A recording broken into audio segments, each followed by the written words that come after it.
हमारे एक दोस्त है मुंबई में, गैर मुस्लिम से उन्होंने इस्लाम कबूल किया है, बड़ा अच्छा दावती काम भी वो करते हैं। वो मुंबई में रहते हैं लेकिन रहने वाले बनारस के करीब में एक जगह चंदौली है, चंदौली के वो रहने वाले। एक मर्तबा बनारस में एक सफर में वो आए थे तो ऐसी बात निकली, तो मैंने पूछा कि आप तो इस्लाम ले आए, आपके माँ बाप का क्या मामला है, क्या आपके माँ बाप भी इस्लाम ले आए? उनकी आंखों में आंसू आ गए। कहा शेख साहब मेरे बाप तो इस्लाम ले आए हैं, मां मेरी इस्लाम नहीं लाई है। मैं समझा रहा हूं, कोशिश कर रहा हूं, तबलीग कर रहा हूं, लेकिन अभी तक मेरी मां इस्लाम नहीं लाई है। मुझे डर है कहीं उसका खात्मा कहीं कुफ्र के ऊपर ना हो जाए। मौलाना दुआ कीजिए मेरी मां को भी अल्लाह ताला ईमान की दौलत दे दे। इतना कह करके वो ज़ारो कतार रोने लगे। मेरे प्यारे साथियों, ये कितनी बड़ी बदनसीबी की बात है कि इंसान अपनी मां की मग़फ़िरत की दुआ न कर सके। मोहम्मद रसूलुल्लाह की आंखों में आंसू है, आप रो रहे हैं और आप कह रहे हैं कि अपनी मां की मग़फ़िरत की दुआ नहीं कर सकता, अल्लाह ने मुझे मना कर दिया है। और इससे यह भी पता चलता है अल्लाह के फैसले के आगे मोहम्मद रसूलुल्लाह भी मजबूर है। अल्लाह के फैसले के आगे आपकी भी नहीं चलती है। अगर अल्लाह ने मना कर दिया है कि ऐ नबी आप अपनी मां की मग़फ़िरत की दुआ नहीं कर सकते, तो नबी भी अब उसके आगे कुछ नहीं कर सकते। नबी का भी इख्तियार नहीं है। दिखावे के मुसलमान न बने, हम हकीकी मुसलमान बने। आजकल 3D का दौर है, आप कागज के ऊपर भी ऐसी पिक्चर बना सकते हैं जो बिल्कुल 3D होती है, बिल्कुल ऐसा लगता है कि असली। आप इंस्टाग्राम पर और फेसबुक पर बहुत सारे ऐसे वीडियो भी देखते होंगे कि जो आर्टिस्ट होते हैं, जो कलाकार होते हैं, वो 3D पिक्चर्स आजकल बना लेते हैं। और जो ये 3D पिक्चर्स होती हैं, ये बिल्कुल असली जैसी लगती हैं। इंसान भी धोखा खा जाता है, जानवर भी धोखा खा जाता है। लेकिन हम ये भी जानते हैं कि पिक्चर पिक्चर ही होती है, तस्वीर तस्वीर ही होती है। गुलाब के फूल की आप बेहतरीन से बेहतरीन तस्वीर बना लें, 3D नहीं 4D 5D बना ले, मगर उसमें से खुशबू नहीं मिलेगी। खुशबू के लिए आपको ओरिजिनल गुलाब चाहिए। शेर की आप बहुत खतरनाक तस्वीर बना ले, लेकिन तस्वीर में बना हुआ शेर वो दरिंदा और खूंखार नहीं बन जाएगा। खूंखार और दरिंदा असली शेर होगा जो जंगल में रहता है। एक होता है कि हम और आप दावा करते हैं कि हम मुसलमान हैं, और एक वो होता है कि भाई आप हकीकत में मुसलमान हैं। दावा करने से काफी नहीं है, दावा करना काफी नहीं है। अगर दावा करने से हम और आप मुसलमान हैं तो नबी अकरम के दौर में मुनाफिकीन भी दावा करते थे। इज़ा जाअकल मुनाफिकून क़ालू नशहदु इन्नका लरसूलुल्लाह। ऐ मेरे नबी आपके पास मुनाफिका करके ये इकरार करते हैं, ये दावा करते हैं कि ऐ मोहम्मद सल्लल्लाहु अलैहि वसल्लम गवाही देते हैं कि आप अल्लाह के रसूल हैं। वल्लाहु यालमु इन्नका लरसूलुहु वल्लाहु यशहदु इन्नल मुनाफिकीन लकादिबून। और ऐ नबी अल्लाह को खूब मालूम है कि आप अल्लाह के रसूल हैं, लेकिन अल्लाह गवाही दे रहा है कि ये मुनाफिक लोग झूठे हैं। दावा तो मुनाफिक भी करते थे, मगर कुरान ने उनके दावे पर मुहर लगा दी। उनका दावा फ्रॉड है, उनका दावा झूठा है। इसीलिए अल्लाह ताला सूरह बकरा के अंदर कुरान के दूसरे पारे में मेरे प्यारे भाइयों अपने ईमान वाले बंदों को मुखातब करके कहता है, या अय्युहल्लज़ीना आमनू उदखुलू फिस्सिल्मि काफ़ा। ऐ ईमान वालो तुम इस्लाम में पूरे के पूरे दाखिल हो जाओ। तुम इस्लाम का सिर्फ दावा न करो, सिर्फ इस्लाम का तुम इकरार न करो, सिर्फ कलमा पढ़ने वाले मुसलमान न बनो। उदखुलू फिस्सिल्मि काफ़ा, तुम इस्लाम में पूरे के पूरे दाखिल हो जाओ। लेकिन हां, जब तुम इस्लाम में पूरे के पूरे दाखिल होना चाहोगे तो सबसे ज्यादा तुम्हें रुकावट डालने वाला शैतान होगा। वही शैतान जो पहले दिन से तुम्हारा दुश्मन बना हुआ है, जिसने तुम्हारे बाप आदम को और तुम्हारी माँ हव्वा को जन्नत के उस पेड़ के खाने पर आमादा कर दिया था, जिस पेड़ के करीब जाने से भी अल्लाह ने मना किया था।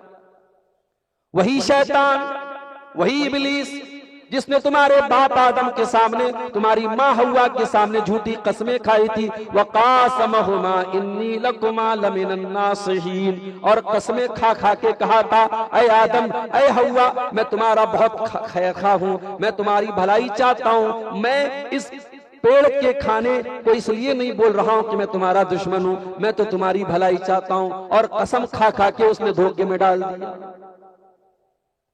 ऐ ईमान वालों, वो शैतान तो पहले दिन से तुम्हारा दुश्मन है, और वो शैतान जब अल्लाह की बारगाह से निकाला गया था, उसने अल्लाह से प्रॉमिस किया था, उसने अल्लाह से वादा किया था, क्या कहा था? सुम्मा लआतियन्नहुम मिन बैनि अयदीहिम व मिन खल्फिहिम व अन अयमानिहिम व अन शमाइलिहिम व ला तजिदु अक्तरहुम शाकिरीन। ऐ अल्लाह, मैं तेरे बंदों को दाएं तरफ से भी बहकाऊंगा, मैं तेरे बंदों को बाएं तरफ से भी बहकाऊंगा।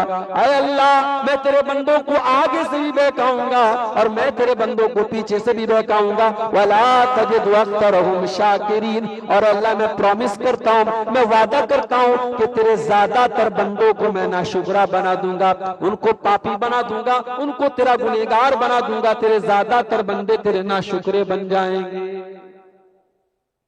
वो शैतान क्यों चाहेगा कि आप इस्लाम में पूरे के पूरे दाखिल हो जाओ? इसीलिए जब अल्लाह ने यह फरमाया कि इस्लाम में पूरे के पूरे दाखिल हो जाओ, तो फिर फौरन ये भी फरमाया, वला तत्तबिउ खुतुवातिश शैतान, और ऐ मेरे बंदो, तुम शैतान के नक्शे कदम पे न चलना, तुम शैतान के फुट स्टेप्स पर न चलना, तुम शैतान के निशाने राह पर न चलना, तुम शैतान के रास्ते पर न चलना। इन्नहु लकुम अदुव्वुम मुबीन, शैतान तुम्हारा खुला हुआ दुश्मन है। इस्लाम में पूरे के पूरे दाखिल। ऐ अल्लाह, हम तो नमाज भी पढ़ते हैं, रमजान का महीना आने वाला, हम तो रोजा भी रखते हैं, अल्लाह ताकत देता है तो हम हज और उम्रा भी कर लेते हैं।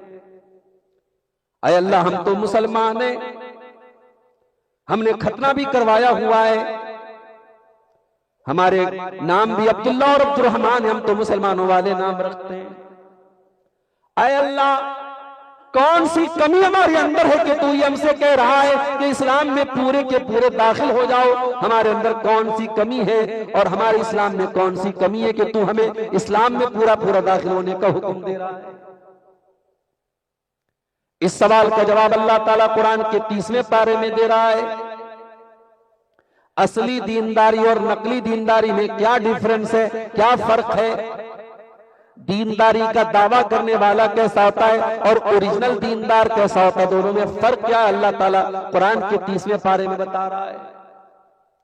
अरअयतल्लज़ी युकज़्ज़िबु बिद्दीन, ऐ मेरे नबी, क्या आपने उस इंसान को नहीं देखा जो दीनदारी का दावा तो करता है, जो कहता है कि मैं दीन पर चलने वाला हूं, मगर हकीकत में वो दीन को झुठलाता है।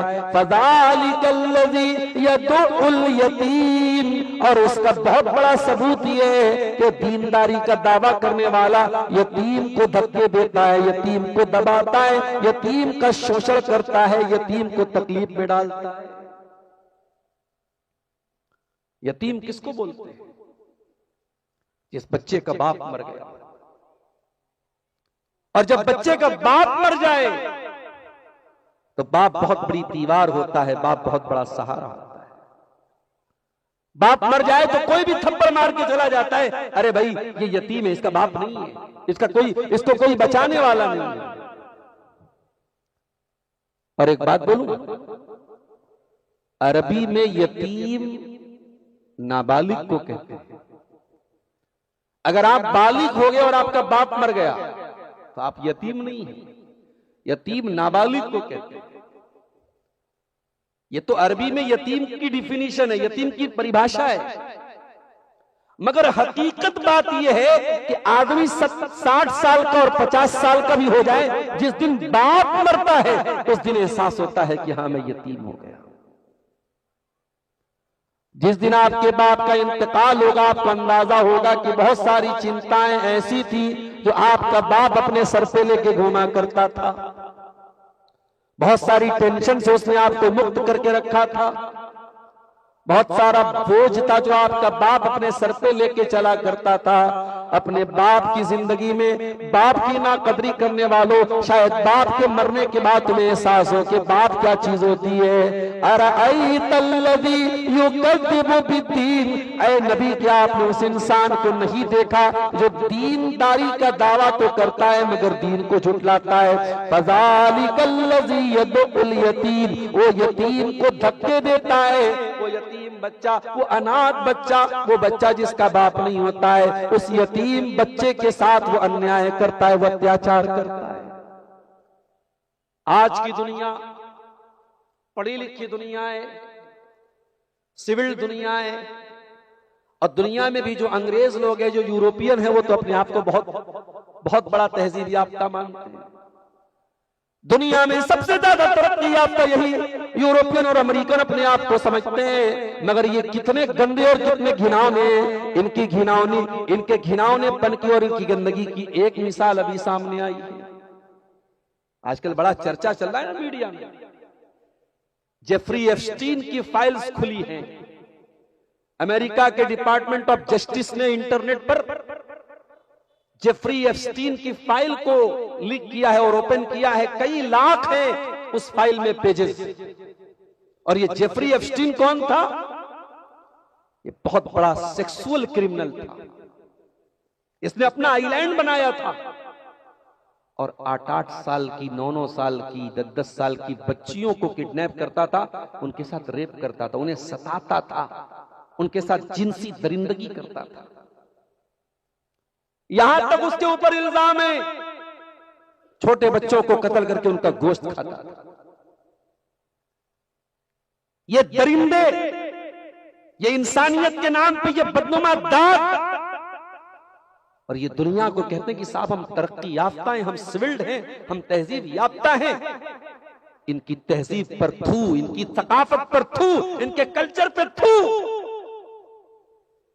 इस्लाम 1400 साल पहले जिस कल्चर को पेश करता है मेरे प्यारे साथी, तो एक मुकद्दस कल्चर है। ये जेफरी एप्स्टीन की जगह कोई मुसलमान होता तो अब तक पूरा मीडिया चिल्लाता। इस्लाम तो यही तालीम देता है, मुसलमान तो ऐसे ही होते हैं, क्योंकि वो यहूदी है इसलिए दुनिया खामोश बनी हुई है। मेरे प्यारे साथियों, इस्लाम तो वो दीन है जो छोटे बच्चों के साथ रेप करना तो बड़ी दूर की बात है। इस्लाम तो इतना पाक साफ दीन है कि जब आपके बच्चे 7 साल के हो जाएं, कुरान कहते, अल्लाह के नबी फरमाते मुरू औलादकुम बिस्सलाति वहुम अब्नाउ सबीन, जब तुम्हारे बच्चे 7 साल के हो जाएं उनको नमाज का हुक्म दे दो। वज़रिबूहुम अलैहा वहुम अब्नाउ अश्र, और जब 10 साल के हो जाएं तुम्हारे बच्चे तो उनको नमाज न पढ़ने पर उनकी पिटाई करो। वफ़र्रिकू बैनहुम फिल मज़ाजिह, और उनके बिस्तर अलग कर दो।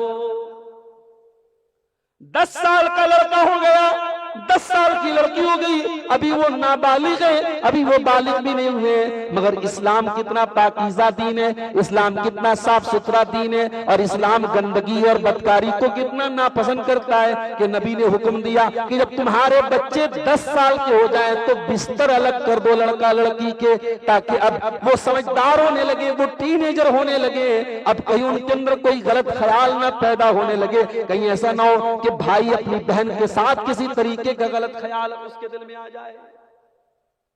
और आज हो रही घटनाएं, भाई बहन के दरमियान भी घटनाएं हो रही। एक चादर में 2 लड़कों को 2 लड़कियों को भी सोने से मना किया गया। औरत को मना किया गया बगैर महरम के सफर न करे। औरत को मना किया गया ऐसे घर में रात न गुजारे जिस घर में उसका कोई महरम न हो। औरत को मना किया गया कि हज और उम्रा जैसी इबादत भी वो बगैर महरम के नहीं कर सकती है।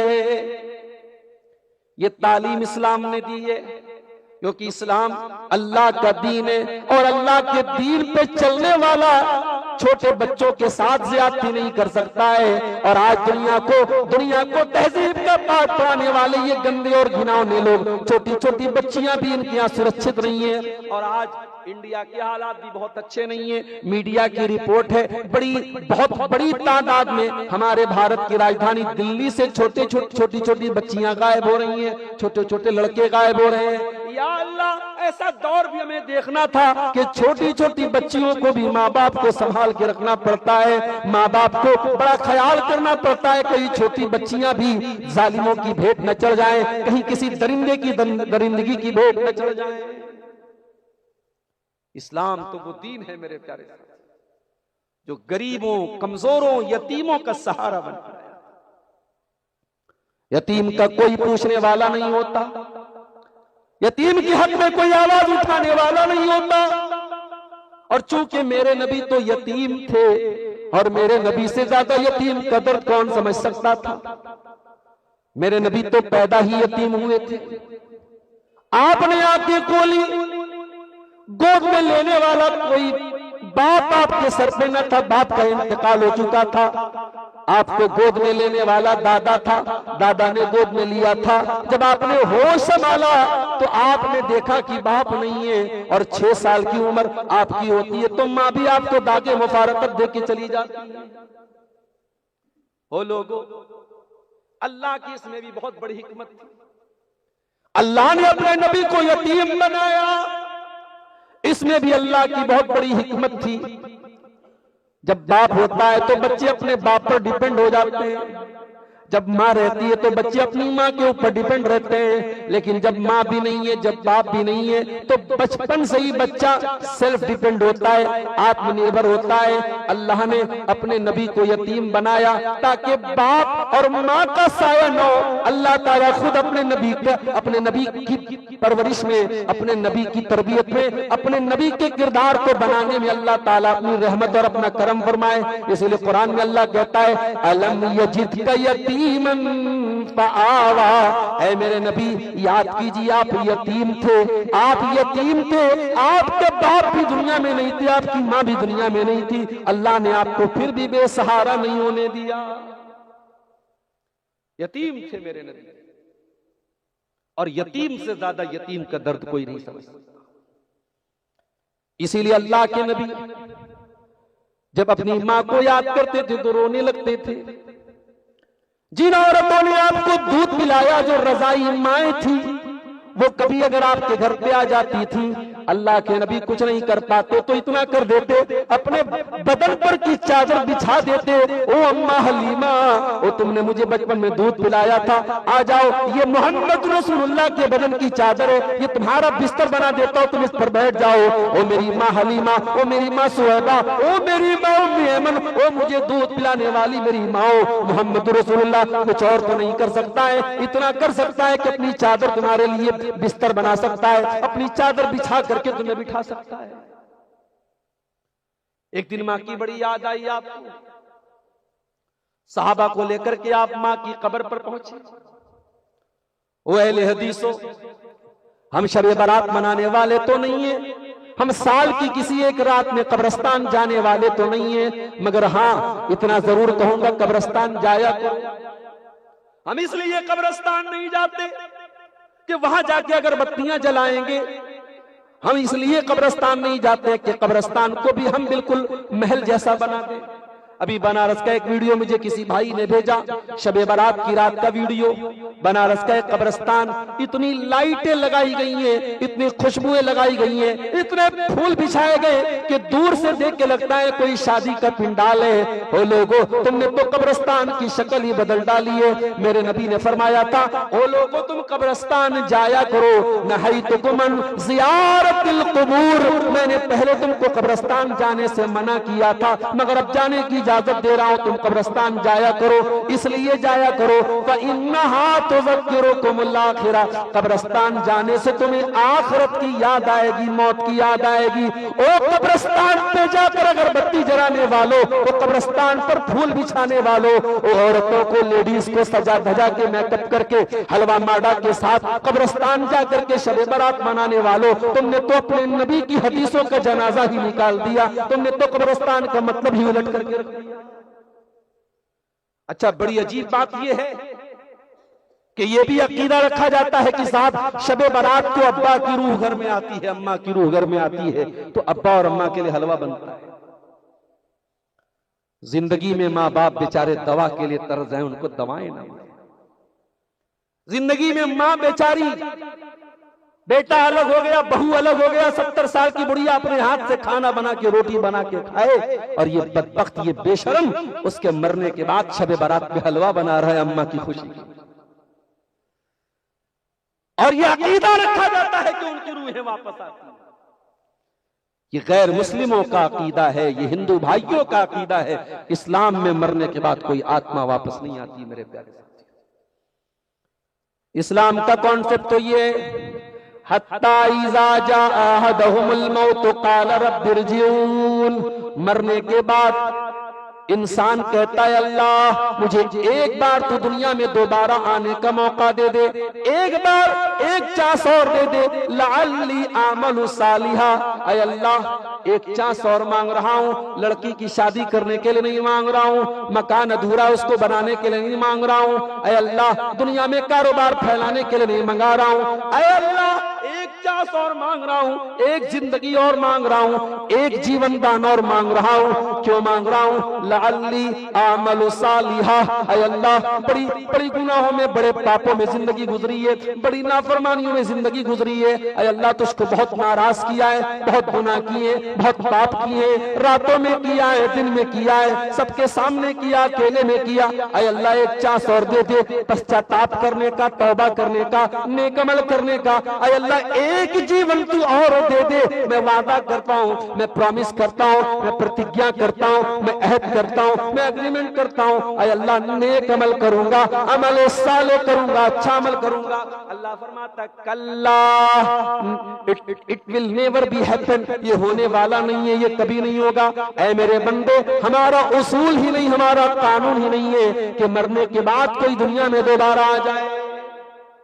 इस्लाम में मरने के बाद आत्मा कभी वापस नहीं आती। ये तो हमारे यहाँ बॉलीवुड की फिल्मों और टीवी सीरियलों की वजह से एक धारणा आई है कि साहब आत्मा वापस आती। नहीं, गलत बात है, फर्जी बात है। और कोई कैसे भी मर जाए, एक्सीडेंट से मर जाए, सुसाइड कर ले, गाड़ी गिर जाए, जल जाए, किसी भी तरीके से कोई मर जाए, किसी की मरने के बाद किसी की आत्मा नहीं आती है, किसी की रूह नहीं आती है, और कोई भूत भी नहीं आता है। इस्लाम में भूत का भी कोई कॉन्सेप्ट नहीं है। इस्लाम में जिन का कॉन्सेप्ट है। इस्लाम ये कहता है कि इंसान के साथ साथ दुनिया में एक मखलूक और है जिसका नाम जिन है। इंसान मिट्टी से बना है, जिन आग से बने हैं, और इब्लीस जो है वो उसी जिन्नात में से, वो जिन में से, इब्लीस भी जिन है।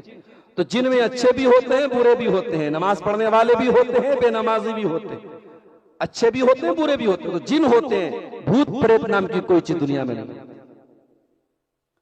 नबी ने कहा था कब्रिस्तान जाया। सहाबे किराम को लेके माँ की कब्र पे आप गए।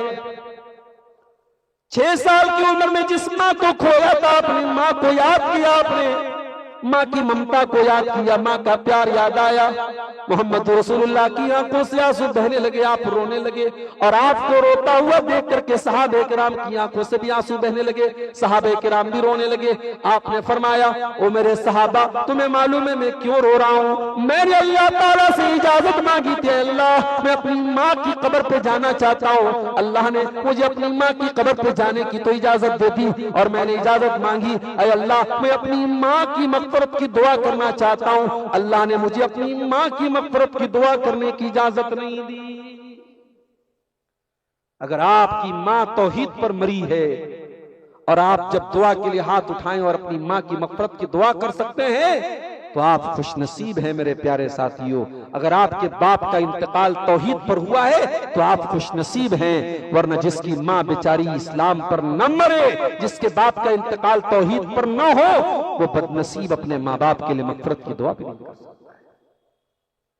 हमारे एक दोस्त हैं मुंबई में, गैर मुस्लिम से वो उन्होंने इस्लाम कबूल किया है, बड़ा अच्छा दावती काम भी वो करते हैं। वो मुंबई में रहते हैं, लेकिन रहने वाले बनारस के करीब में एक जगह चंदौली है, चंदौली के वो रहने वाले। एक मर्तबा बनारस में एक सफर में वो आए थे, तो ऐसी बात निकली, तो मैंने पूछा कि आप तो इस्लाम ले आए, आपके माँ बाप का क्या मामला है, क्या आपके माँ बाप भी इस्लाम ले आए? उनकी आंखों में आंसू आ गए। कहा, शेख साहब मेरे बाप तो इस्लाम ले आए हैं, मां मेरी इस्लाम नहीं लाई है। मैं समझा रहा हूं, कोशिश कर रहा हूं, तबलीग कर रहा हूं, लेकिन अभी तक मेरी मां इस्लाम नहीं लाई है। मुझे डर है कहीं उसका खात्मा कहीं कुफ्र के ऊपर ना हो जाए। मौलाना दुआ कीजिए मेरी मां को भी अल्लाह ताला ईमान की दौलत दे दे। इतना कह करके वो ज़ारो कतार रोने लगे। मेरे प्यारे साथियों, ये कितनी बड़े बदनसीबी की बात है कि इंसान अपनी मां की मग़फ़िरत की दुआ न कर सके। मोहम्मद रसूलुल्लाह की आंखों में आंसू हैं, आप रो रहे हैं और आप कह रहे हैं कि अपनी मां की मग़फ़िरत की दुआ नहीं कर सकता, अल्लाह ने मुझे मना कर दिया है। और इससे यह भी पता चलता है अल्लाह के फैसले के आगे मोहम्मद रसूलुल्लाह भी मजबूर है। अल्लाह के फैसले के आगे आपकी भी नहीं चलती है। अगर अल्लाह ने मना कर दिया है कि ऐ नबी आप अपनी मां की मग़फ़िरत की दुआ नहीं कर सकते, तो नबी भी अब उसके आगे कुछ नहीं कर सकते। नबी का भी इख्तियार नहीं है। मेरे अल्लाह के नबी यतीम थे, और यतीम का दर्द आपसे बेहतर कौन समझता था? इसीलिए आपने फरमाया अना वकाफिलुल यतीम कहातैन, यतीम को पालने वाला और यतीम की परवरिश करने वाला मेरे साथ जन्नत में जाएगा। कैसे जाएगा? आपने अपनी दोनों उंगलियों से इशारा करके फरमाया कहातैन, जैसे ये दोनों बीच वाली उंगली और शहादत की उंगली, ये दोनों उंगलियां बिल्कुल सटी हुई हैं, बिल्कुल लगी हुई हैं। मेरे साथ जन्नत में जाएगा यतीम को पालने वाला। कुरान कहता है अगर तुम दीनदारी का दावा करते हो, तुम अपने आप को दीनदार कहते हो, फज़ालिकल्लज़ी यदउल यतीम, तुम यतीम का हक मारते हो, तुम यतीम के साथ अत्याचार करते हो, तुम यतीम को दबाते हो, तुम दीनदार नहीं बन सकते। ओ दिया चोरी वालों, आज आपके इलाके में आता हूं, कोई कहता है मौलाना ग्रुप लोन पर तकरीर जरूर कीजिएगा। मैंने पूछा ये ग्रुप लोन क्या होता है? बोले 25,000 30,000 की रकम होती है जो लोन ली जाती है। लोन ली जाती है और ये लोन औरत के नाम पे लिया जाता है, इसकी EMI भी औरत से चुकाई जाती है, और वो आता है बैंक वाला लोन देने वाला, वो औरत ही से बात करता है। यानी एक तो करेला है ऊपर से नीम चढ़ा है, एक तो लोन और सूद, वो खुद अपने आप में बहुत बड़ा अजाब है। जिस बस्ती और जिस सोसाइटी में सूद और ब्याज आ जाए मेरे प्यारे साथियों, उस सोसाइटी में मकान चाहे अच्छे बन जाएं, उस गांव में चाहे लोगों का लाइफ स्टाइल अच्छा हो जाए, मगर उस गांव से उस टाउन से उस बस्ती से बरकत खत्म हो जाएगी। और ये भी कान खोल के सुन लो, ब्याज लेने वाला जितना बड़ा अपराधी है, ब्याज देने वाला भी उतना ही बड़ा अपराधी है।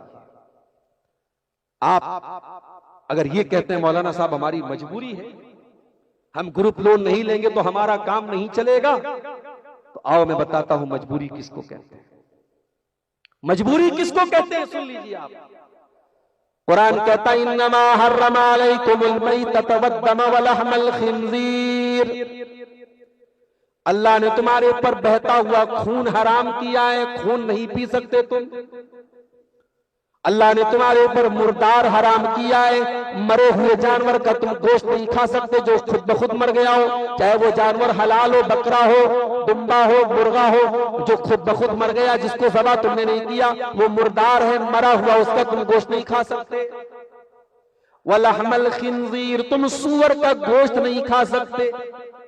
वमा उहिल्ला लिगैरिल्लाह, और जिस पर गैरुल्लाह का नाम लिया जाए, बड़े पीर साहब का नाम लिया जाए, ख्वाजा मोइनुद्दीन चिश्ती का नाम लिया जाए, किसी रसूल का नाम लिया जाए, किसी देवता का नाम लिया जाए, किसी देवी का नाम लिया जाए, जिस मिठाई पर जिस खाने पर किसी गैरुल्लाह का नाम लिया जाए, उसके नाम से ज़बा किया जाए, उसके नाम से चढ़ावा चढ़ाया जाए, वो चीज भी तुम्हारे लिए हराम है। कुछ हराम खोर किस्म के मुसलमान कहते हैं बिस्मिल्लाह पढ़ के सब खा लो, बिस्मिल्लाह पढ़ के तो सूअर भी खा जाए। ये कुछ हराम खोर लोगों की दलील है। वो कहते हैं साहब हमारे यहाँ फला जगह से जो है लड्डू आया और मीठा आया, हमें मालूम है कि वो जो है देवी के नाम पे और देवता के नाम पे और गैरुल्लाह के नाम पे चढ़ाया गया था, मगर हम तो बिस्मिल्लाह पढ़ के खा लेते हैं। तो बिस्मिल्लाह पढ़ के तो सूअर क्यों नहीं खा जाता, तो कुत्ता क्यों नहीं खा जाता? जरा गौर करो। अल्लाह ने खून का जिक्र किया, अल्लाह ने मुर्दार का जिक्र किया, अल्लाह ने सूअर के गोश्त का जिक्र किया और उसके फौरन बाद फरमाया वमा उहिल्ला बिही लिगैरिल्लाह, जिस चीज के ऊपर अल्लाह के सिवा किसी और का नाम पुकारा जाए वो चीज भी तुम्हारे लिए हराम है। अब मजबूरी सुनिए क्या है।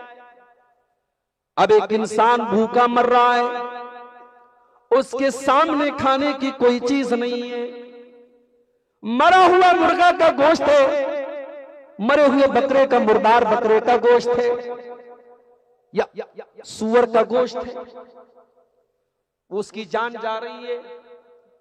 अय अल्लाह, तूने तो हराम कर दिया है मुर्दार का गोश्त, तूने तो हराम कर दिया है सूअर का गोश्त, तूने तो हराम कर दिया है वो तमाम चीजें जिसके ऊपर गैरुल्लाह का नाम लिया जाए। अय अल्लाह, उस इंसान की तो जान जा रही है, वो नहीं खाएगा तो मर जाएगा। अय अल्लाह, क्या करना है? फरमाया फमनिस्तुर्रा गैरा बागिन वला आदिन फला इस्मा अलैहि, अगर कोई मजबूर हो जाए, जान बचाने के लिए खाना ही पड़ जाए तो उतना खा ले जितने से जान बच जाए, उससे ज्यादा न खाए, हद से तजाउज न करे, बस उतना खा ले जितने से जान बच जाए। ओ लोगों, ओ ग्रुप लोन की लानत में और ग्रुप लोन की दलदल में फंसने वालों, मुझे बताओ क्या ये लोन ऐसा है कि इसको नहीं लोगे तो तुम मर जाओगे?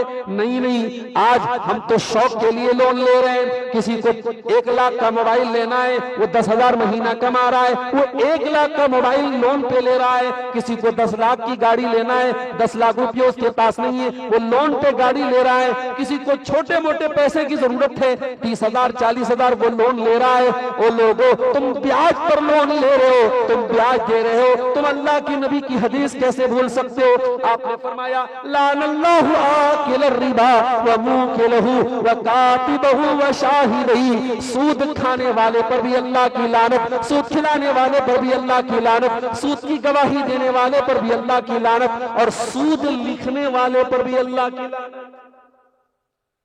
एक तो तुम ब्याज दे रहे हो, और ये बात भी नोट कर लो, ब्याज दे करके जो पैसा आएगा उस पैसे में बरकत नहीं होगी।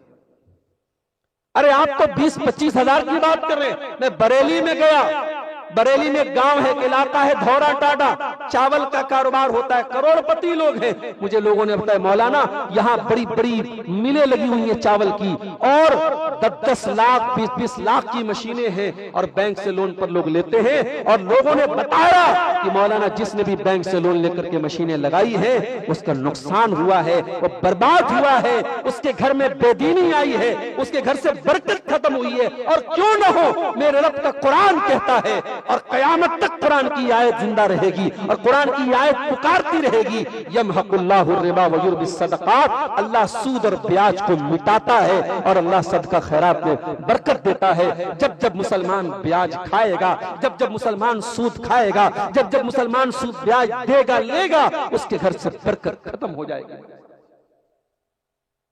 अगर यतीम को धक्का देने वाला अल्लाह की नजर में नकली दीनदार है तो ग्रुप लोन लेने वाला भी नकली दीनदार है। और यहां तक मुझे लोगों ने बताया कि लोन की रिकवरी लेने वाला जब आता है और टाइम पर पैसा नहीं मिलता है तो कभी कभी मां बहन की गाली भी देके जाता है। मुसलमानों, तुम्हारी गैरत कहां चली गई? अपने घर की औरतों को पहली बात तुमने गैर महरम के सामने लाके खड़ा कर दिया, उससे 4 बातें भी सुनवा रहे हो। इससे बेहतर तो तुम चुल्लू पर पानी लेके डूब मरते मेरे भाई।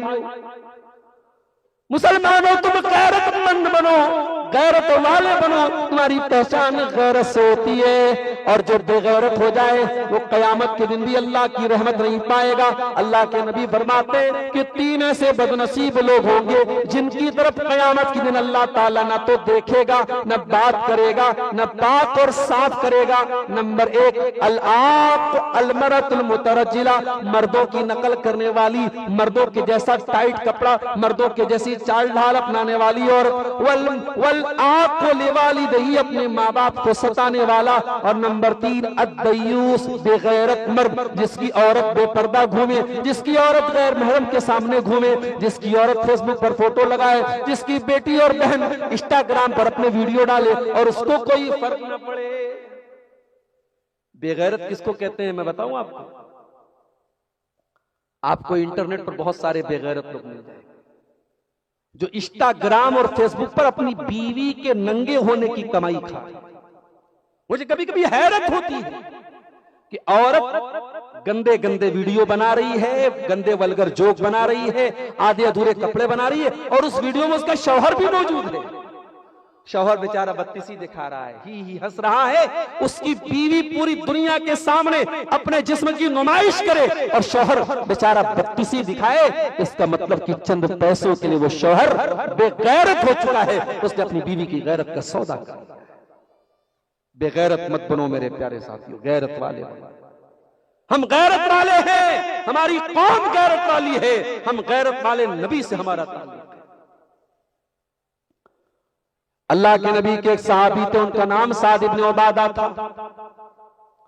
उन्होंने एक मर्तबा कहा कि अगर मैं अपनी बीवी को किसी गैर मर्द के साथ देख लूंगा तो मैं उस आदमी को छोड़ूंगा नहीं, लो ज़रब तो भी सही, मैं उसको तलवार से खत्म कर दूंगा उस आदमी को। सहाबे किराम ने कहा कि यार साद इब्न उबादा इतनी खतरनाक बात बोल गए कि अगर गैर मर्द के साथ बीवी को देख लेंगे, हो सकता है गैर मर्द किसी काम से आया हो, वो तो कह रहे मैं कुछ सुनूंगा नहीं, मैं तो तलवार से खत्म ही कर दूंगा उस आदमी को। सहाबे किराम को बड़ा ताज्जुब हुआ साद की गैरत पर। बुखारी और मुस्लिम की रिवायत है, सहाबे किराम ने अल्लाह के नबी के सामने कहा, अल्लाह के नबी साद तो बड़े गैरत वाले। आपने फरमाया अताजबून मिन गैरति साद, ओ लोगो तुम्हें हैरत हो रही है साद की गैरत पर, कान खोल करके सुन लो, मैं साद इब्न उबादा से ज्यादा गैरत वाला हूं और अल्लाह ताला मुझसे भी ज्यादा गैरत वाला है और अल्लाह गैरत वाला है, इसीलिए अल्लाह ताला ने तमाम गंदे कामों को हराम कर दिया है। अल्लाह की धरती पर ज़िना किया जाए, अल्लाह की धरती पर पाप किया जाए, अल्लाह को पसंद नहीं, अल्लाह को गवारा नहीं। आज तो साहब दुनिया वहां पहुंच गई है कि लड़का लड़का शादी कर रहा है और अदालत कहती है कि आपको कोई एतराज नहीं है अगर लड़का लड़का साथ में रहना चाहता है और मियां बीवी की तरह साथ में रहना चाहता है, आपको एतराज का क्या हक हासिल है? वो आजाद है। मीडिया में खबर आती, 2 लड़कियों ने आपस में शादी कर ली, एक लड़की दूसरी लड़की के साथ शादी कर रही है और मीडिया कहती है साहब उनको आजादी है। इस्लाम कहता है कि नहीं, ये आजादी नहीं है, ये गंदगी है, ये गंदगी है। मर्द का मर्द के साथ ताल्लुक बनाना, औरत का औरत के साथ ताल्लुक बनाना, ये अल्लाह के अज़ाब को दावत देना है मेरे प्यारे। अल्लाह माफ करे, अहमदाबाद में जब एयर इंडिया की फ्लाइट क्रैश हुई थी, उस एयर इंडिया की फ्लाइट में जो मुसाफिरीन बैठे थे, बाद में मीडिया की रिपोर्टों में मैंने देखा कि उन मुसाफिरों में एक मुसाफिर ऐसा भी था जो अपने गे पार्टनर के साथ सफर कर रहा था। जो लड़का लड़के के साथ संबंध बनाता है उसको इंग्लिश में गे बोलते हैं, तो वो लड़का अपने गे पार्टनर के साथ सफर कर रहा था। अल्लाह ज्यादा बेहतर जानता, हम एक अंदाजा कर सकते हैं, एक अंदाजे से एक बात कह सकते हो सकता है अल्लाह तबारक व तआला को ये हरकत और ये गुनाह इतना नापसंद आया हो कि उसी का अजाब उसने तमाम फ्लाइट के मुसाफिरों पर उतारा।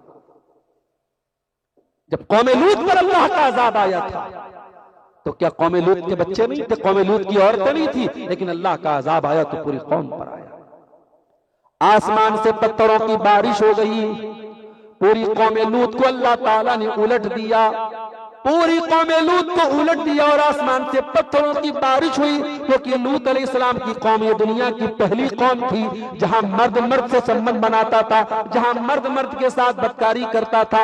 ये गंदगी, ये गलत काम, ये बेहुदा काम, ये वल्गर काम दुनिया में इसी कौम ने शुरू किया था। और ये जुमला मेरा नोट कर लो, बुराई बहुत बड़ा पाप है, गुनाह बहुत बड़ा पाप है, लेकिन गुनाह की शुरुआत करना ये और बड़ा पाप है। दुनिया में सबसे पहली हत्या काबिल ने हाबिल की थी।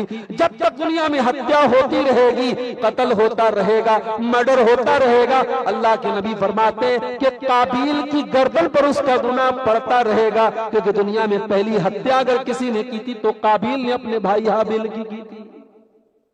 बुराई का आगाज करना, बुराई की शुरुआत करना मेरे प्यारे भाइयों, ये बहुत बड़ा पाप है। और इसीलिए लूत अलैहिस्सलाम की कौम पर यह अज़ाब आया था मेरे प्यारे साथियों। नकली दीनदार मत बनो मेरे भाइयों, असली दीनदार। अराइतल्लज़ी युकज़्ज़िबु बिद्दीन, ऐ नबी क्या आपने उस इंसान को नहीं देखा जो दीन को झुठलाता है। फ़ज़ालिकल्लज़ी यदउल यतीम, जो यतीम को धक्के देता है। वला यहुज़्ज़ु अला तामिल मिस्कीन, जो गरीबों को खाना खिलाने से भी पीछे भागता है। जिसके दस्तरखान पे तरह तरह के खाने होते हैं, जो पेट भर के खाना खाता है, लेकिन अगर उसके दरवाजे पर कोई मेहमान आ जाए, उसके पड़ोस में कोई गरीब आदमी हो और वो खाना मांग ले, तो का खाना ही खत्म हो जाता है। मेहमान को खाना खिलाना, भूखों को खाना खिलाना, गरीबों को खाना खिलाना, ये इस्लाम का कल्चर है मेरे प्यारे साथी। और जब किसी भूखे को खाना खिलाओ तो फेसबुक पर फोटो डालने के लिए खाना। हम लोग कहीं प्रोग्राम में जाते हैं, मौलाना साहब खाना खा रहे हैं, गोश्त खा रहे हैं, बोटी खा रहे हैं, चावल खा रहे हैं, वहां पर भी सेल्फी लेने वाले पहुंच जाते हैं। अरे भाई वहां तो माफ कर दे, मौलवी बेचारा जब खाना खाए ने बैठा है वहां पे भी तू फोटो ले रहा है। अब बाद में तू बोलेगा मौलवी खाता बहुत है। और बोलो भाई बच्चे को मौलवी बनाओ तो कहेगा बेटे को मौलवी बनाएंगे तो खाएगा कहां से। और मौलवी को बुला के बोलता है कि ये बहुत खाता है। तो भाई एक बात तय कर लो, तुम एक तरफ कहते हो कि मौलवी खाता बहुत है और बेटे को मौलवी बनाने बोलो तो कहते खाएगा कहां से।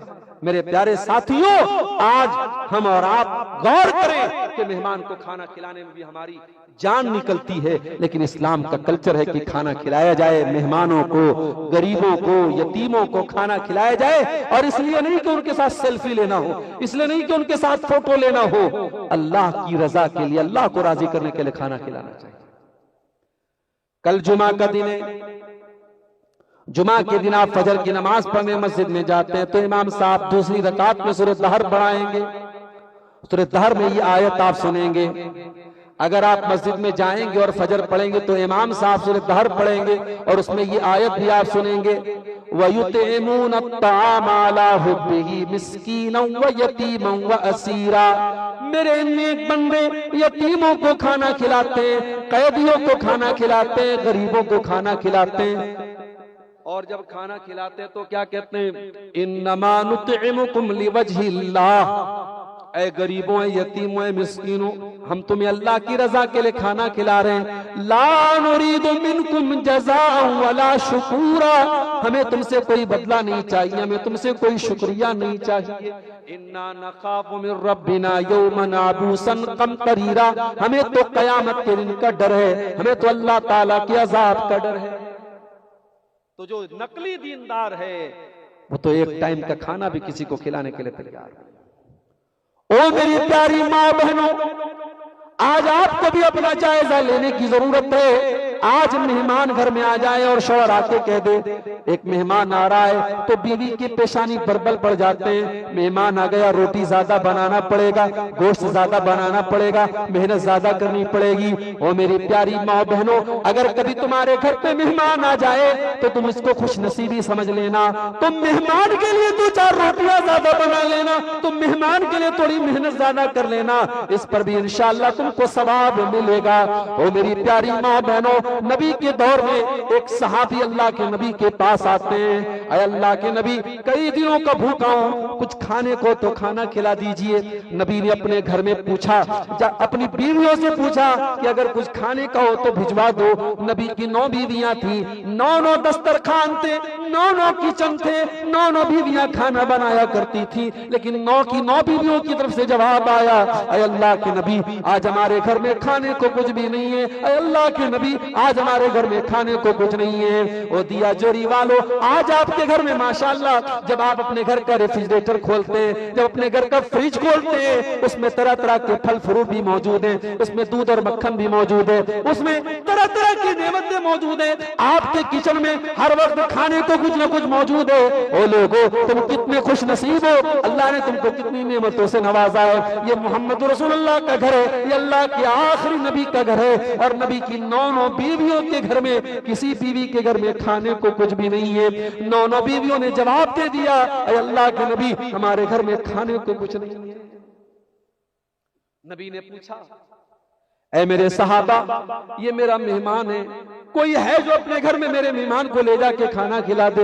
हजरत अबू तलहा खड़े हुए, ऐ अल्लाह के नबी, आपका मेहमान मेरा मेहमान है, मैं घर में लेके जा रहा हूँ, मैं खाना खिलवा रहा हूँ। हजरत अबू तलहा घर पहुंचे, बीवी से कहा, ऐ मेरी प्यारी बीवी, मैं नबी का मेहमान लेके आया हूँ, अल्लाह के नबी का मेहमान हमारा मेहमान बन के आया है, जल्दी से खाना निकाल दो। बीवी ने कहा, ऐ मेरे शौहर, क्या बताऊं, आज खाना बहुत थोड़ा सा है, हमारे खाने भर का भी खाना नहीं है, बच्चों के भर का खाना है, अब हम क्या खाएं, बच्चों को क्या खिलाएं, मेहमान को क्या खिलाएं।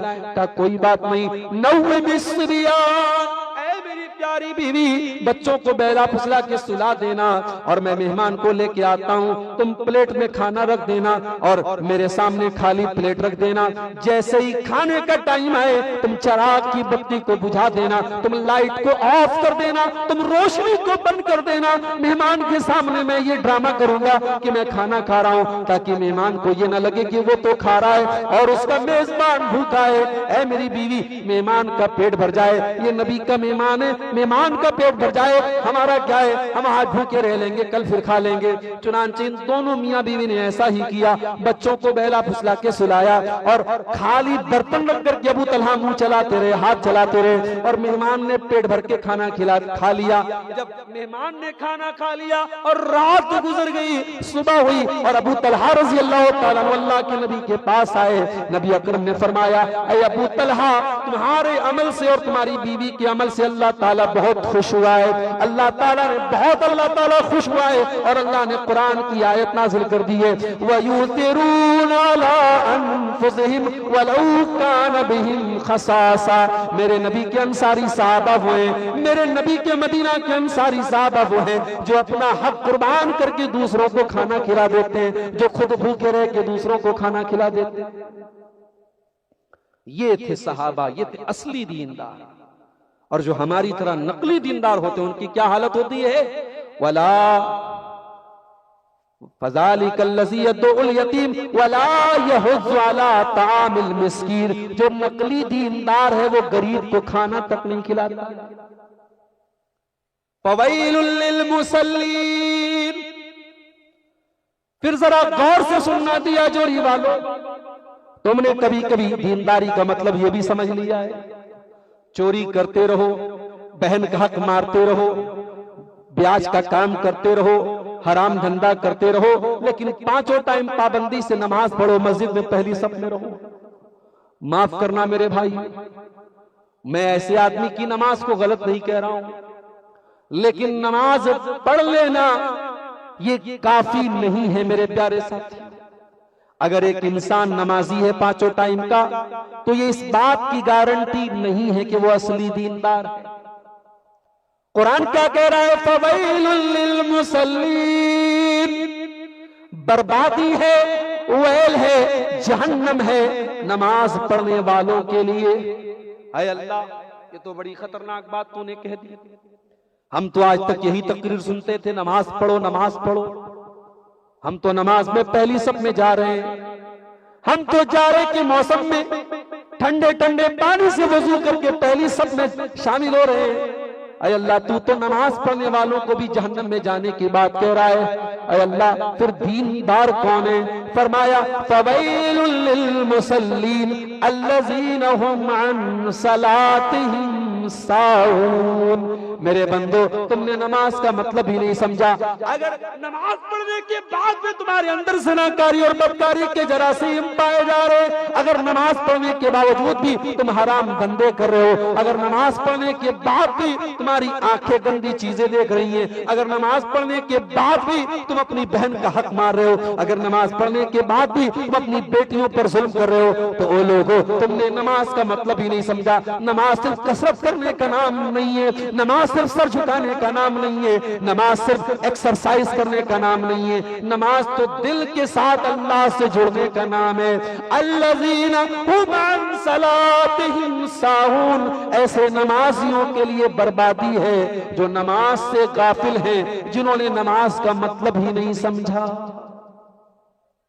किसी शायर ने बड़ी सच्ची बात कही है, मैं जो सर बसजदा हुआ कभी तो जमीन से आने लगी सदा, मैं जो सर बसजदा हुआ कभी तो जमीन से आने लगी सदा, तेरा दिल तो है सनम आशना तुझे क्या मिलेगा नमाज में। ऐ मुसलमान, जब तूने अपने दिल में दुनिया के बुतों को सजा के रखा है, कभी माल का बुत है, कभी औरत का बुत है, कभी दुनिया की मोहब्बत का बुत है, तू अपने दिल में इन बुतों को सजा के सजदा कर रहा है। अरे पहले बुतों को तोड़ के आ, पहले अपने दिल से माल की नाजायज मोहब्बत को निकाल के आ, अपने दिल से दुनिया की मोहब्बत को निकाल के आ। जैसे साहबा ने माल की मोहब्बत को निकाला था, जैसे साहबा ने दुनिया की मोहब्बत को निकाला था।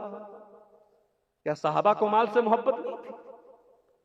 माल से मोहब्बत तो नेचुरल है, साहबा को भी थी माल से मोहब्बत, मगर साहबे किराम ने जब मौका आया अपने दिल से माल की मोहब्बत को निकाल दिया।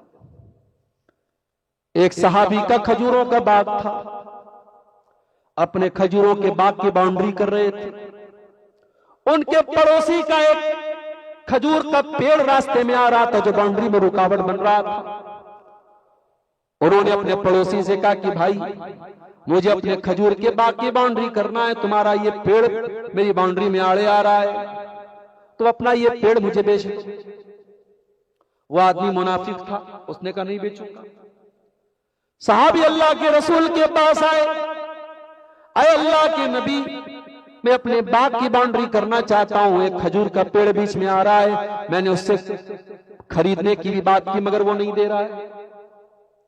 नबी ने उस आदमी को बुलाया, कहा तुम अपने खजूर का पेड़ इसको दे दो, मैं तुम्हें जन्नत में एक बहुत बड़ा खजूरों का बाग का वादा करता हूं, तुम्हें जन्नत में खजूरों का बाग मिलेगा।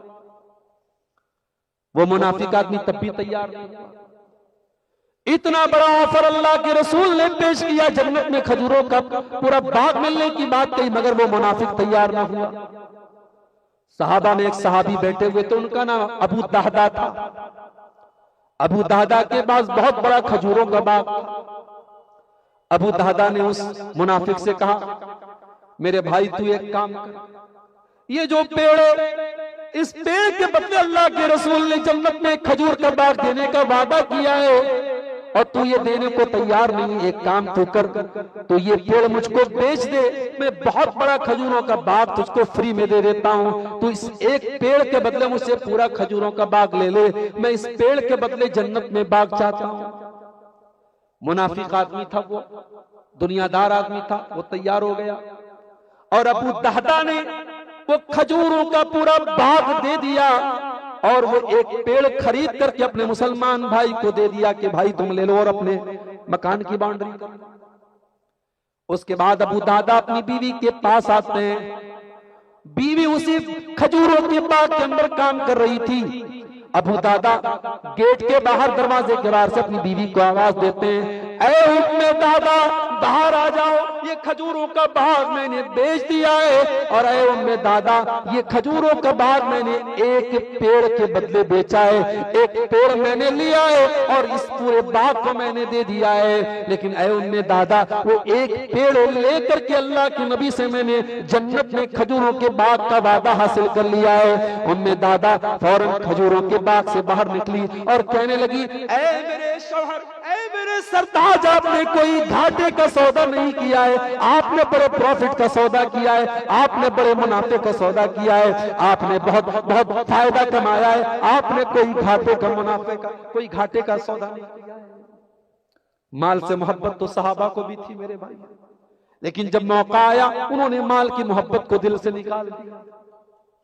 जंगे तबूक का मौका याद करो मेरे साथी, वो ग्रुप लोन के नाम पे चंद पैसों के लिए इस्लाम और शरीयत का जनाजा निकाल देने वाले मेरे भाइयों, जरा सहाबा के हालात पे गौर करो। सुहैब रूमी रज़ी अल्लाह ताला अन्हु, ये सहाबी रसूल हैं, ये बचपन में मक्का में आए थे, बड़े गरीब थे। मक्का में इन्होंने धीरे धीरे तिजारत किया, बिजनेस किया, पैसा कमाया और जब ये इस्लाम ले आए लोग इनको बहुत सताने लगे, बहुत परेशान करने लगे। जब अल्लाह के नबी मदीना जाने लगे, जब अल्लाह के नबी मदीना जा चुके थे, हजरत सुहैब रूमी रज़ी अल्लाह ताला भी मदीना जाना चाहते थे। एक दिन अपनी जिंदगी भर की कमाई को, अपने सारे माल को इकट्ठा किया और सब ले दे करके मदीना जाने लगे।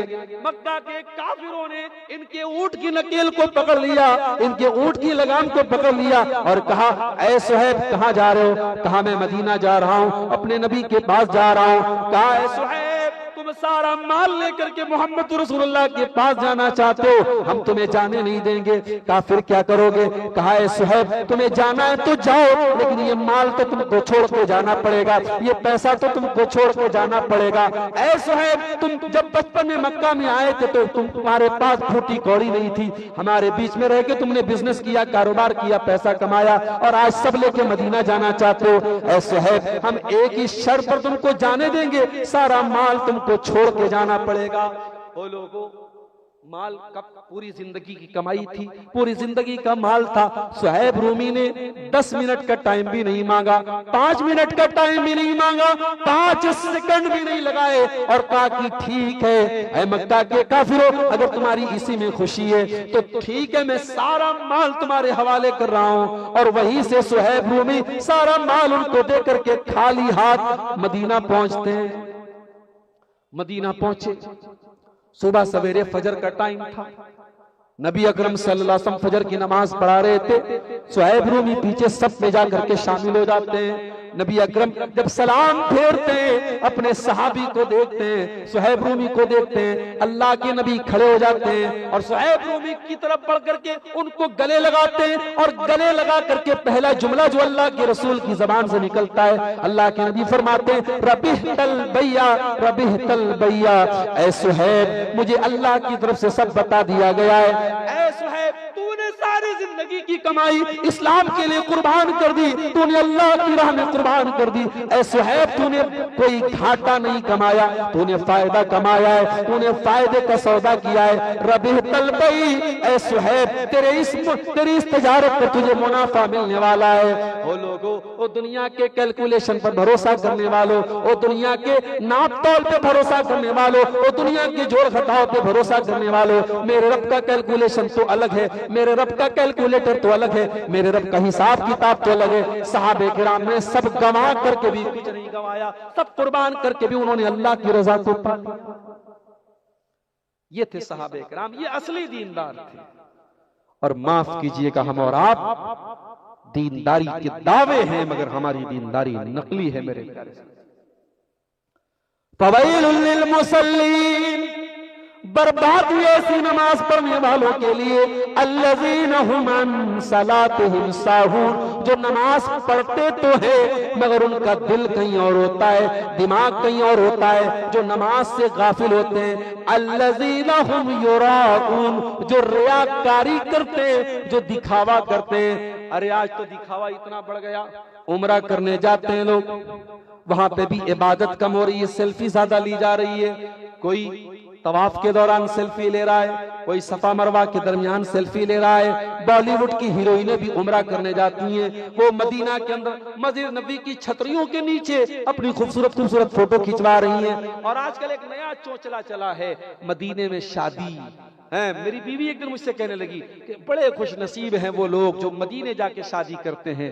मैंने कहा मोहतरमा, ये आपको किसी ने मसला नहीं बताया, इस्लाम में ऐसी कोई फजीलत की बात नहीं है कि दिया जोरी को छोड़ के कोई मदीना में जाके शादी करे। इस्लाम में मदीना एक बहुत मुकद्दस शहर है, मगर आप अपनी बस्ती को छोड़ के वहां जाके निकाह करें, इसकी कोई फजीलत नहीं। और वहां निकाह के नाम पर भी बेहुदापन हो रहा है, बेहुदापन हो रहा है।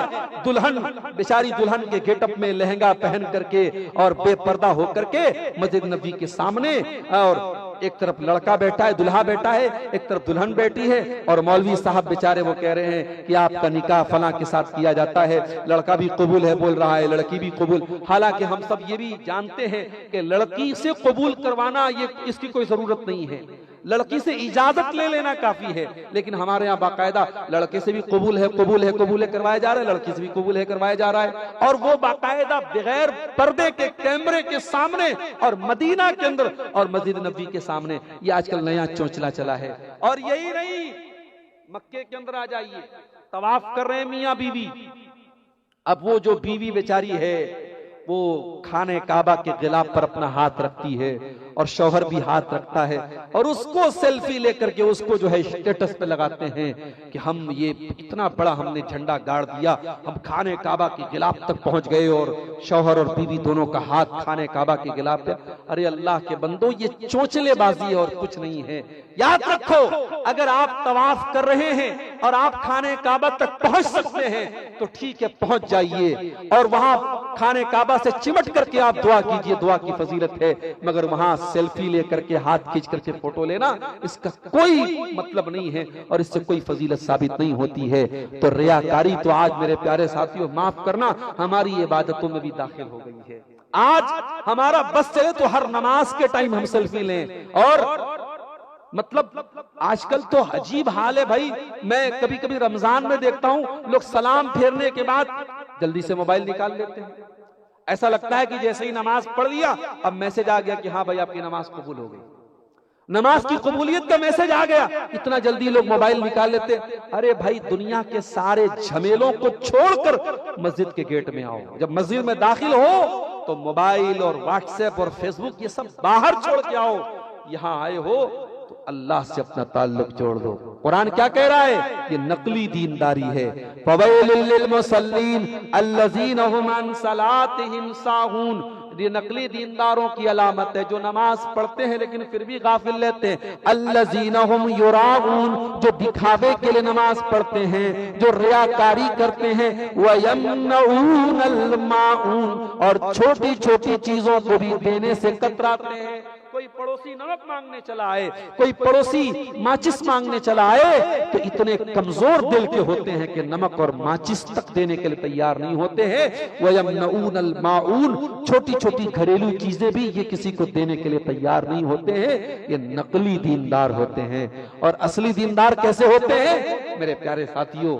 नबी के दौर में नबी के सहाबा को देखो, नबी के अहले बैत को देखो, नबी के घर वालों को देखो कि वो दीनदार कैसे थे मेरे साथियों। हजरत हुसैन रज़ी अल्लाह ताला अन्हु, जो अल्लाह के नबी के नवासे थे, उनके एक बेटे थे जिनका नाम अली बिन हुसैन था। नवासे के बेटे थे ये, हमारे यहाँ इसको पर नवासा बोलते हैं। नवासे का बेटा, अल्लाह के रसूल के नवासे कौन थे? हजरत हुसैन, जो करबला में शहीद हुए। उनके एक बेटे थे जो करबला में बच गए थे, उनका नाम अली बिन हुसैन था। उनको ज़ैनुल आबिदीन भी कहा जाता है। हजरत अली बिन हुसैन का जब इंतकाल हुआ तो उनके पीठ पर जब लोग गुस्ल देने लगे तो पीठ पर मोटे मोटे निशान थे। ऐसा लग रहा था कि ये जिंदगी में बड़े मोटे मोटे बोरे उठाते थे और बड़े बड़े थैले उठाते थे अपनी पीठ पर। तो लोगों को बड़ी हैरत हुई कि अली बिन हुसैन तो ऐसा कोई मेहनत का काम नहीं करते थे, इनकी पीठ पर ये बोरे के निशान कैसे? जब ये खबर धीरे धीरे पूरे मदीना में फैलने लगी, मदीना के कुछ गरीब लोगों तक ये खबर पहुंची। उन्होंने आकर के कहा, हमें मालूम हो गया है कि ये अली बिन हुसैन की पीठ पर ये निशान कैसे हैं। कहा कैसे मालूम हो गया? कहा हर महीने की पहली तारीख को हमारे घर में कोई अल्लाह का बंदा रात में आता था और अपनी पीठ पर अनाज की बोरी लाद के लेके आता था, महीने भर का राशन लेके आता था, हमारे घर में रख के चला जाता था। हम सुबह दरवाजा खोलते थे, महीने भर का राशन हमारे घर पे मौजूद रहता था। कई सालों से ये सिलसिला चला रहा था, हमें मालूम भी नहीं था कि वो अनाज की बोरी लाने वाला कौन है, हमारी मदद करने वाला कौन है, हमारे घरों में चूल्हा किसकी बदौलत चल रहा है, कौन हमारे घरों के अनाज पानी का इंतजाम कर रहा है। आज अली बिन हुसैन के इंतकाल के बाद पता चला कि हमारे घरों में अनाज का वो राशन पानी पहुंचाने वाला, अनाज की वो बोरी पहुंचाने वाला कोई आम आदमी नहीं था, वो नबी का परनवासा, वो नबी के नवासे का बेटा, वो अली बिन हुसैन थे। वो अपनी पीठ पर मोटे मोटे बोरे लेके आया करते थे और हमारे घर में राशन पहुंचाया करते थे। मेरे प्यारे साथियों, अल्लाह के नेक बंदे ऐसे हुआ करते हैं, वो नेकी करके नेकी का प्रचार नहीं करते हैं, और जो नकली दीनदार होते हैं वो नेकी कम करते हैं और प्रचार ज्यादा करते हैं। आजकल मस्जिदें, आपका ये जलसा भी मस्जिद की तामीर के लिए हुआ है। मुझे नहीं मालूम कितना चंदा हुआ और कितना लोगों ने चंदा दिया, मगर एक बात कहना चाहता हूं मेरे साथ, आज हम मस्जिदों में चंदे भी देते हैं तो देखा देखी देते हैं। अच्छा फला सेठ साहब ने 1 लाख दिया, चलो मैं 5 लाख देता हूं। हम दूसरों का इंतजार करते रहते हैं। याद रखना मेरे प्यारे साथियों, अगर आप मस्जिद में चंदा देते हैं तो यह आपके ईमान का तकाजा है, यह आपके ईमान की निशानी है। और मस्जिद बनाना सबके बस की बात नहीं है। कुरान क्या कहता है? इन्नमा यामुरु मसाजिद अल्लाह, अल्लाह की मस्जिदों को वही लोग बना सकते हैं मन आमना बिल्लाहि वल यौमिल आखिर, जो ईमान रखते हैं अल्लाह के ऊपर, जो कयामत के दिन के ऊपर ईमान रखते हैं, वलम यख्शा इल्लल्लाह, और जो अल्लाह ताला से डरते हैं। इसका मतलब ये हुआ कि मस्जिद बनाना ये सबके बस की बात नहीं है, लेकिन मस्जिद वो लोग बनाएंगे जो इखलास के साथ बनाएं, जिनके दिल में अल्लाह की रजा हो। वरना कयामत की एक निशानी अल्लाह के नबी ने यह भी बयान फरमाई है कि आखिरी जमाने में मस्जिदें बड़ी शानदार शानदार बनेंगी, लेकिन मस्जिद में कोई 2 रकात नमाज पढ़ने के लिए तैयार नहीं। और मसला याद रखो, आज लोग मस्जिद में जाते हैं पेशाब करने के लिए। मस्जिदों को लोगों ने शौचालय, सार्वजनिक शौचालय बना के रखा है। लोग रास्ते में इस्तिंजा लगेगी तो तलाश करेंगे मस्जिद कहाँ है, मस्जिद में गए इस्तिंजा करके चले आए। अरे मस्जिद में जब भी जाओ 2 रकात नमाज पढ़ो, ये मस्जिद का हक है। अल्लाह के नबी ने इसको कयामत की निशानी करार दिया था कि कयामत के पहले वो दौर आएगा कि लोग मस्जिद में जाएंगे और 2 रकात नमाज तक नहीं पढ़ेंगे। आज मस्जिदों में लोग बैठ करके दुनियावी बातें करते, राजनीति की बातें करते, नहीं करना चाहिए। हजरत उमर फारूक रजी अल्लाह ताला ने 2 लोगों को देखा, वो मस्जिद में बैठ करके ऊंची आवाज में बात कर रहे थे। हजरत उमर ने उनको बुलवाया, इधर आओ, कहां से आए हो? उन लोगों ने कहा हम ताइफ से आए हैं। हजरत उमर ने कहा अगर तुम मदीने के होते तो बड़ी पिटाई करता। तरफानी अस्वातकुमा फी मस्जिद रसूलिल्लाह सल्लल्लाहु अलैहि वसल्लम, तुम अल्लाह के रसूल की मस्जिद में अपनी आवाज क्यों बुलंद कर रहे हो? और रसूल की मस्जिद या दुनिया की किसी भी मस्जिद में आवाज बुलंद करना और चीखो पुकार करना और दुनियावी बातें करना, ये मस्जिद के आदाब के खिलाफ है मेरे प्यारे साथियों। और वही बात कुरान कह रहा है कि जो नकली दीनदार होते हैं वो मस्जिद नहीं बना सकते। असली दीनदारों की पहचान, ईमान वालों की पहचान ये है कि वो मस्जिद बनाते हैं। मेरे प्यारे साथियों, मैं दुआ कर रहा हूं ये मस्जिद जिसकी तामीर के लिए आज का ये प्रोग्राम हो रहा है, अल्लाह जल्द से जल्द इसकी तामीर को हम सबको मुकम्मल करने की तौफीक दे। लेकिन हाँ, वो शेर भी याद रखिएगा, मस्जिद तो बना ली शब भर में ईमा की हरारत वालों ने, मन अपना पुराना पापी था बरसों में नमाजी बन न सका। आज मस्जिदें तो बन जाती हैं, लेकिन मस्जिदों को आबाद करना बड़ा मुश्किल होता है। रात रात भर तकरीर सुनने वाली ये कौम फजर की नमाज में गायब रहती है। और कुछ लोग तो ये दावा करते हैं कि साहब हम बहुत बड़े कारोबारी हैं, बहुत बड़े बिजनेसमैन हैं और हमें इतनी फुर्सत नहीं मिलती कि हम नमाज पढ़ें। कुरान कहता है रिजालुल्ला तुल्हीहिम तिजारतु वला बैउन अन जिक्रिल्लाह, अल्लाह के नेक बंदे वो होते हैं कि कारोबार भी करते हैं, बिजनेस भी करते हैं, लेकिन उनका बिजनेस और कारोबार कभी नमाज से गाफिल नहीं करता है। वो बिजनेस और कारोबार भी करते हैं और नमाज के टाइम वो नमाज पढ़ते हैं। और ऐसा क्यों करते हैं? फरमाया यखाफून यौमन ततक़ल्लबु फ़ीहिल क़ुलूब वल अबसार, उनके दिल में कयामत का डर होता है, उनके दिल में अल्लाह का डर होता है। मेरे प्यारे साथियों, दुनिया की जिंदगी अब कम हो रही है। जिस तरीके से हालात सामने आ रहे हैं, अब कयामत बहुत करीब है। अब दुनिया का दिन ढल चुका है, दुनिया की शाम शुरू हो चुकी है। इसके पहले कि दुनिया खत्म हो जाए और कयामत आ जाए, मेरे प्यारे साथियों, हमें और आपको तौबा कर लेना चाहिए। अपने गुनाहों से, अपनी गलतियों से, अपनी खताओं से अल्लाह से तौबा कर लेना चाहिए। और अल्लाह बहुत माफ करने वाला है मेरे साथी। रमजान का महीना आगे आ रहा है, बेहतरीन मौका है अपने आप को चेंज करने का। रमजान के महीने में हम सब चेंज हो जाते हैं। सुबह 4 बजे कोई उठ के खाना नहीं खाता, मगर रमजान में हम खाते हैं। रोजाना दोपहर में हम लंच करते हैं, मगर रमजान में नहीं करते। शाम को इफ्तार के टाइम हम खाना खाते हैं। रमजान हमें चेंज कर देता है। मेरे प्यारे साथियों, रमजान को, दिल की दुनिया को भी चेंज करने का महीना बना लो। रमजान का आखिरी अशरा आता है तो हम एक दुआ पढ़ते हैं, अल्लाहुम्मा इन्नका अफ़्वुन तुहिब्बुल अफ़्व फ़अफ़ु अन्नी। ऐ अल्लाह, तू माफ करने वाला है और माफी को पसंद करता है। ऐ अल्लाह मैं भी तेरा खताकार बंदा हूं, मैं भी तेरा गुनहगार बंदा हूं। ऐ अल्लाह मैं भी गुनाहों में डूबा हुआ हूं। ऐ अल्लाह तू मुझको भी माफ कर दे। ये बड़ी प्यारी दुआ है, ये बड़ी छोटी सी दुआ है। ओ लोगो, इस दुआ को याद कर लो और रमजान में भी पढ़ा करो और आम दिनों में भी पढ़ा करो, क्योंकि अल्लाह ताला से ये मांगना यही तो असल चीज है कि अल्लाह तुम माफ कर दे। अल्लाहुम्मा इन्नका अफ़ुव्वुन तुहिब्बुल अफ़्वा फ़अफ़ु अन्ना।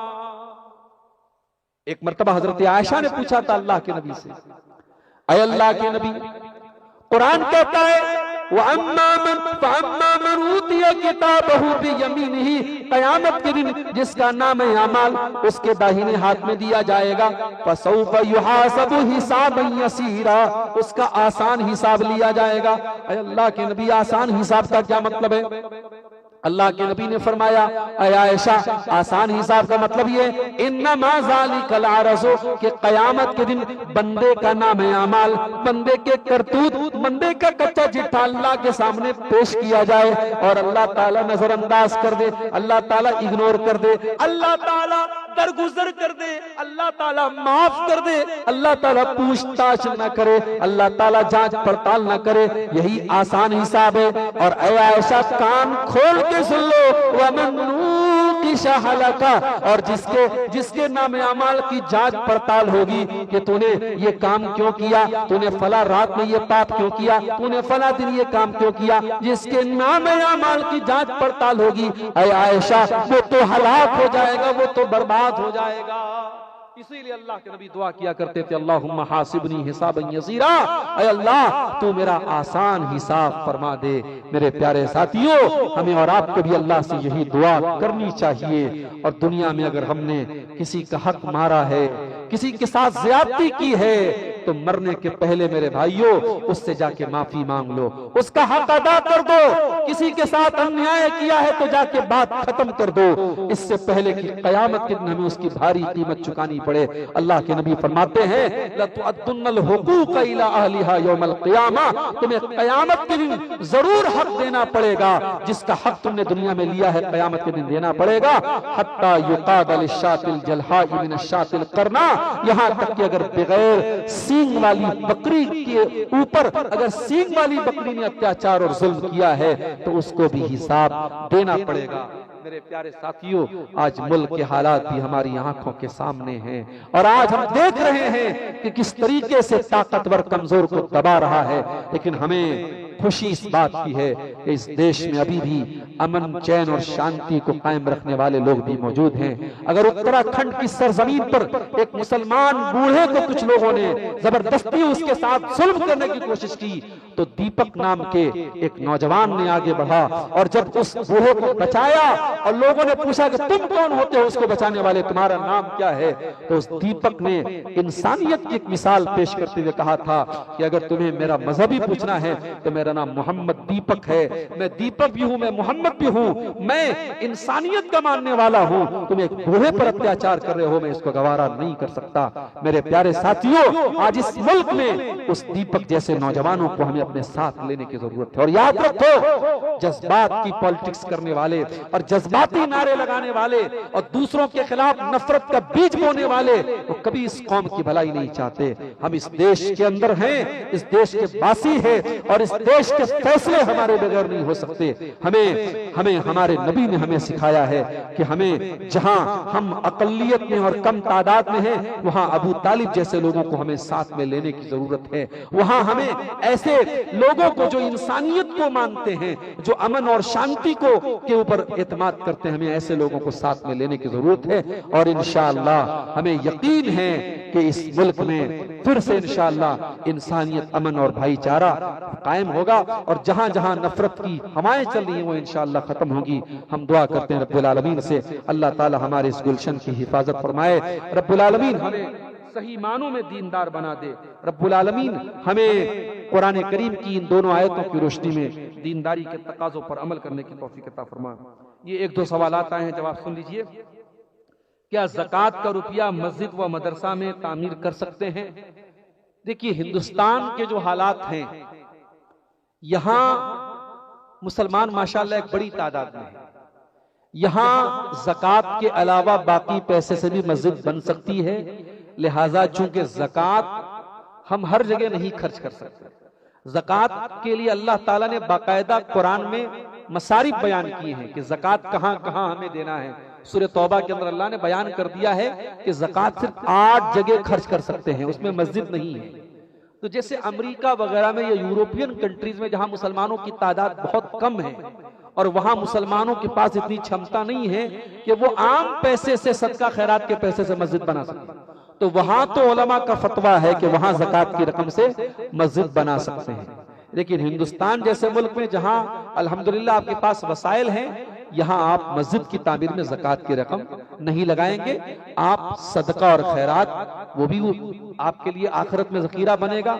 और जरूरी नहीं है कि हम सिर्फ ज़कात ही निकालें 2.5%, हम उसके अलावा भी मस्जिदों के तामीर के नाम पर भी हम चंदा दें, इंशाअल्लाह उसके जरिए हम मस्जिद बनाएं। मदरसे की जहां तक बात है, मदरसे की तामीर में ज़कात का पैसा लगा सकते हैं या नहीं, इसमें अगरचे उलमा का इख्तलाफ है, लेकिन चूंकि मदरसे हम जानते हैं कि इनका मकसद होता है दीन की दावत देना। मदरसों का मकसद क्या है? दीन को फैलाना, दीन की तबलीग करना। और दीन की तबलीग ये सूरह तौबा की उस आयत में फी सबीलिल्लाह के अंदर जो अल्लाह ने ज़कात की रकम खर्च करने की बात कही है, उसकी तफसीर में उलमा ने ये लिखा है कि मदारिसे इस्लामिया भी फी सबीलिल्लाह में आते हैं। तो जब मदरसे फी सबीलिल्लाह में आते हैं तो मदरसों की तामीर भी आती है, लिहाजा मदरसे की तामीर में ज़कात की रकम लगाई जा सकती है। लेकिन मस्जिद की तामीर में, कब्रिस्तान की तामीर में ज़कात की रकम नहीं लगानी चाहिए। वल्लाहु आलम बिस्सवाब। दूसरा सवाल हमारे सामने आया है, हेल्थ इंश्योरेंस लेना सही है या गलत है? इंश्योरेंस की जितनी भी शक्लें हैं वो सब गलत हैं। इंश्योरेंस की जो शक्लें हैं उसमें सूद भी पाया जाता है, उसमें जुआ भी पाया जाता है। हजारों लोगों से हेल्थ इंश्योरेंस का प्रीमियम लिया जाता है और उसमें चंद लोगों को जो क्लेम करते हैं उनको दिया जाता है। तो ये दूसरों से लेकर के चंद लोगों को देना, यही तो जुआ है। और उसमें एक तरीके से हमने हर महीने हम 500 रुपया दे रहे हैं और अगर हम बीमार हो गए तो हमें कंपनी 5 लाख का इलाज देगी। तो ये जुआ की ही एक शक्ल है। और उलमा ने बताया कि इंश्योरेंस के अंदर सूद की भी एक शक्ल है। इसलिए इंश्योरेंस की तमाम शक्लें गलत हैं, नाजायज हैं, हराम हैं। इंश्योरेंस वही हम करा सकते हैं जहां मजबूरी है। अब हिंदुस्तान में, हमारे मुल्क में हम 4 व्हीलर चलाते हैं तो बगैर इंश्योरेंस के नहीं चला सकते, हम 2 व्हीलर चलाते हैं तो बगैर इंश्योरेंस के नहीं चला सकते। तो जहां इंश्योरेंस से हम बच सकते हैं वहां बचे, ये सही नहीं है, इससे बचना ही बेहतर है। हाँ, कभी कभी ऐसी कंडीशन में जहां दंगे फसाद बहुत ज्यादा होते हों और मुसलमानों की दुकान के लूटने का और जलने का और बर्बाद होने का खतरा हो, ऐसी कंडीशन में अपनी दुकान वगैरह का इंश्योरेंस कराना अपनी सेफ्टी के लिए उलमा ने उसकी इजाजत दी है। लेकिन हेल्थ इंश्योरेंस में इस चीज की कोई मजबूरी नहीं है। हाँ, जहां हुकूमत ने सहूलतें दी हैं, जैसे हमारे भारत सरकार की जो एक स्कीम है, जो वो क्या बोलते हैं उसको, जो कार्ड बनता है आयुष्मान कार्ड, आयुष्मान कार्ड के जरिए आप जो है इलाज करा सकते हैं। वो सरकार की एक स्कीम है, आप टैक्स पे कर रहे हैं, उसके बदले सरकार एक स्कीम दे रही है गरीबों को इलाज के लिए, तो आप उस स्कीम का फायदा उठा सकते हैं। बाकी हेल्थ इंश्योरेंस के नाम से जो कंपनियां चला रही हैं उससे बहरहाल बचना चाहिए। वल्लाहु आलम बिस्सवाब। अल्लाह ताला हम सबको नेक अमल, अच्छी समझ की तौफीक अता फरमाए। अल्लाह रब्बुल आलमीन हमें ईमान पर साबित कदम रखे, जब तक हम दुनिया में रहें इस्लाम पर जिंदा रहें, हमारा खात्मा ईमान पर हो। आमीन। व आखिर दावाना अनिल हम्दुलिल्लाहि रब्बिल आलमीन। वस्सलामु अलैकुम व रहमतुल्लाहि व बरकातुहू।